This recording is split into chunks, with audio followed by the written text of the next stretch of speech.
मूळचे राजस्थान इथले रहिवासी असलेले खेमाराम चौधरी यांचं नंगीवली चौक परिसरात गोकुळ किराणा स्टोअर्स नावाचं दुकान आहे.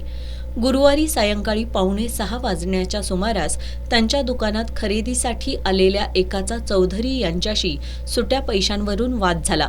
यावेळी संशयित ऋतिक साठे आणि त्यांच्या अन्य 2 अल्पवयीन साथीदारांनी नंग्या तलवारी घेऊन दुकानात घुसून चौधरी यांना धमकावत दुकानातील साहित्याची तोडफोड केली.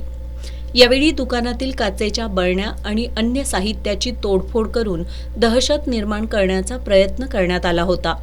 भर चौकात घडलेल्या या घटनेमुळे परिसरात भीतीचं वातावरण निर्माण झालं होतं. दरम्यान चौधरी यांच्या दुकानात नंग्या तलवारी घेऊन धुडगूस करणारे तरुण दुकानातील सीसीटीव्ही कॅमेऱ्यात कैद झाले होते. या प्रकरणी गुरुवारी रात्री खेमाराम चौधरी यांच्या फिर्यादीवरून ऋतिक साठे यांच्यासह अन्य 2घांच्या विरोधात जुना राजवाडा पोलिसात गुन्हा दाखल करण्यात आला होता.